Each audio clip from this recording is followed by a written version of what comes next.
嗨，各位观众朋友们，大家好，我是胡老板，欢迎来到今天的胡聊科技。今天有哪些新闻要在这里跟大家分享？首先 ，SpaceX 如果你不知道 SpaceX 的话，简单来说，它是一家民营的火箭发射公司，并且有回收再利用推进器的一家火箭发射公司哦。那它基本上目前呢有3种火箭，第一个就是 Falcon 9， 然后再就是 Falcon Heavy， 最后是目前正在研发的 Starship。那你如果有看过 SpaceX 的这个火箭发射的状况以及回收的影片呢，就会发现到说，那 Falcon 9呢，它是第一个可以回收再利用推进器的火箭哦。它的推进器呢是可以回到发射的陆地上，或者甚至降落在海上的一个船哦。那 Falcon Heavy 呢，就是它加重载重量的版本哦。那最近呢 ，SpaceX 一直在试发射 Starship， 这就跟 Elon 讲有关，是他需要研发出一个这个火箭够大，是可以载更多东西，可能就是可以往月球发展，或甚至往火星发展哦。那这个周末呢 ，Starship 的试发射成功了，它的推进器呢成功的回收，但是它的回收方式呢又跟 Falcon 9不太一样。当你看到它的回收影片的时候，会非常惊艳哦，因为它是把推进器呢利用一个夹子的状态回到发射台，把它夹住。影片我们放在这里哦。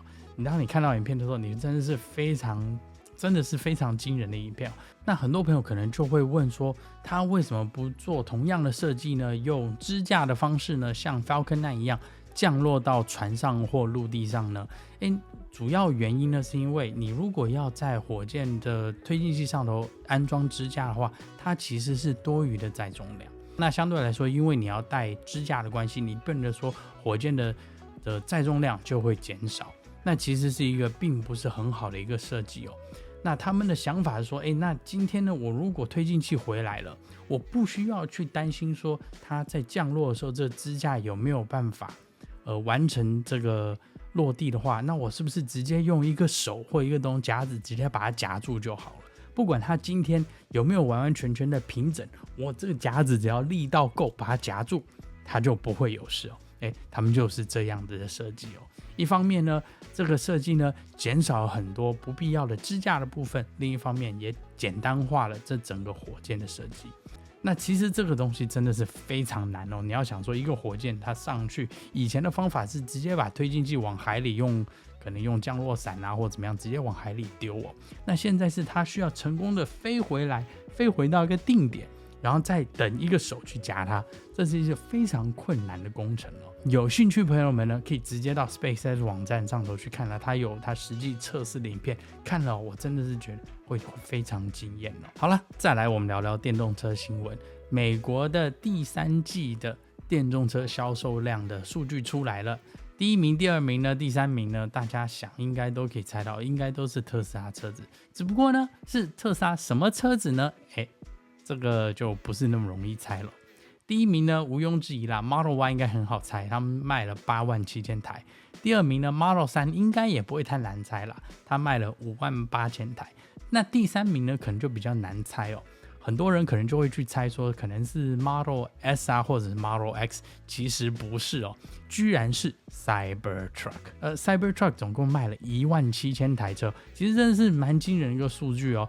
第4名，竟然连 Cybertruck 的量都没有卖到，那是谁呢？就是福特的 Mark 1，总共卖了13000多台车哦。那第5名呢 ，Honda Prologue，既然他是第一次跑到这个前5名里头，他卖了不错，也卖了将近13000台车哦。那你如果看今年1月份到9月份结束的这个数据来看的话，你会发现到说 Model Y 跟 Model 3基本上占据1、2名呢，真是每个月都是这样子哦。那 Model Y 更厉害是，它对比不是特斯拉的电动车来讲的话，最好的第1名呢是 Mark 1嘛，它竟然卖了8倍的车子在外头。那你就知道特斯拉在电动车产业的量其实非常非常惊人哦。那很多人就还是会说，特斯拉这几年呢可能量在逐渐减少这样，它其实不是，其实它的成长可能对比来说前几年没有说那么快速成长，但是它的量依然存在哦。所以呢，你真的要把特斯拉好像有警告说，好像其他的这个竞争对手来了吗？我想说，可能还有一段时间吧。你看哦，光是 Model Y 对比 Mark E 来讲，Mark E 是其他品牌电动车里头卖最好的，它也才卖了13000台，对比第三季呢 Model Y 卖了87000台，其实差距是非常非常惊人的哦。好，再来我们来聊聊特斯拉的新闻。上个礼拜10月10号呢，特斯拉的 Robotaxi 的这个发表会出来了。整体上来说，我帮大家做个总结啦，它就是发表了3个东西。第一个呢，就是它的 Robotaxi，就是它的全自动的计程车。第二个呢，它发表了大家比较意外没有想到的是，它发表了一个 RoboVan，它是一个载高达20个人的，有点像一个公车类或者 van 类的这种运输工具哦。那再来第3个就是它的这个全自动机器人，就 Tesla Bot。但是呢，他讲的这3个产品给大家看了一下呢，基本上并没有给太多的数据啊提供参考。比方说，他没有告诉大家说这个 Robotaxi 可以里头的电池大小啊，或者是续航力等等这些都没有讲哦。RoboVan 也没讲，基本上没有讲太多啦，就是给大家看了一下，说我们有这些产品在下来的情况会出来哦。那唯一中间有给大家的比较一些确切的数字是，比方说 Robotaxi 它预估说2026年、2027年会开始贩售哦，并且呢，他们的预估售价是3万块钱以下。那你如果看了 Robotaxi 的照片，它是一个很简单的2人座，对，你没听错，2人座的一个小车子，只有一个中控萤幕啊、方向盘啊、电门啊，什么都没有，它只有一个中控萤幕，然后2个座位。他们的说法是，多数的人，你如果是搭计程车或搭 Uber 也好呢，多数的时间呢其实是不超过1到2个乘客的，所以他说做2人座的话，应该是非常合理。它后头呢也有很大的行李箱空间，所以2个人呢到处跑基本上是没有问题的哦。那你可能就说，你如果照他们讲法，你如果今天是4个人要坐的话，你可能就叫2台车这个概念哦。但是基本上呢，他就没有给太多其他的数据啦。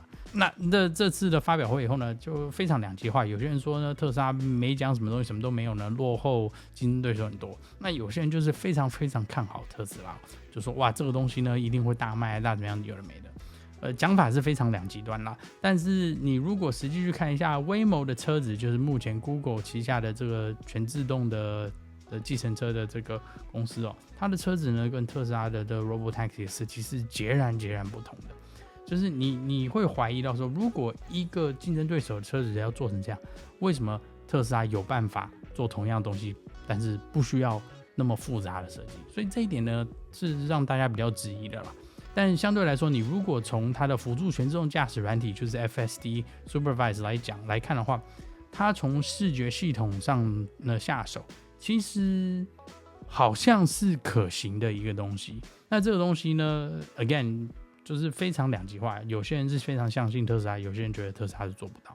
那我觉得这个东西呢，说穿了，真的就是时间会给大家一个答案啦。但我个人的经验是 ，FSD 就是全自动辅助驾驶软体呢，从它开始研发到现在，真的走了非常一大段的路哦。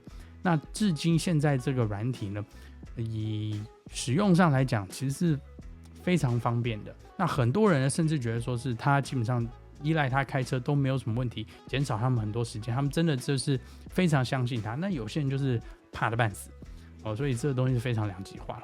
那唯一有一个大家目前还在猜测的东西是，因为你的 Robotaxi 这小车做出来了嘛，会不会呢？他们把里头的设计改呢，就出了一个新的车子，专门针对比方说欧洲市场啊、日本市场、东南亚市场这种车道狭窄、寸土寸金的国家来贩售，这非常有可能。但现在呢，不知道。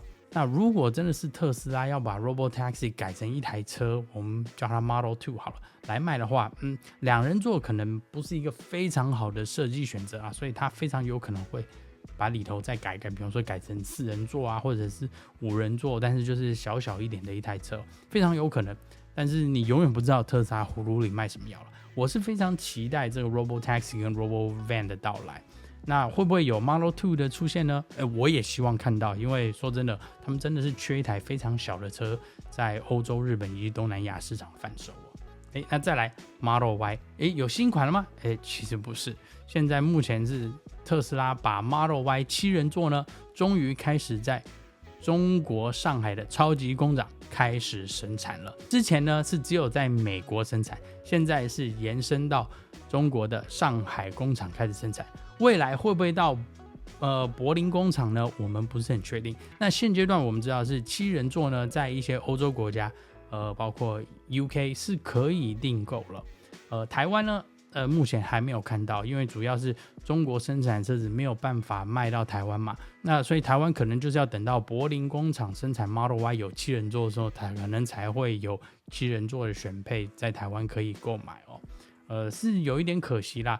当然，但是你如果真的实际去看 Model Y 7人座的话，你会发现第3排位置其实非常非常小，多数呢可能就是比较娇小身材的大人哦，或者是小孩子坐才 OK。基本上像我如果坐到第7排的话，是非常非常狭小拥挤，基本上短程可能还 OK 啦。你真的要我长程坐，我可能会跟你翻脸啦。但是你要这样想说，如果你今天家里是有很多小孩子啊，然后呢父母要带着的7人座，其实是一个蛮不错的选择，而且开一部车永远比开2-3部车方便嘛。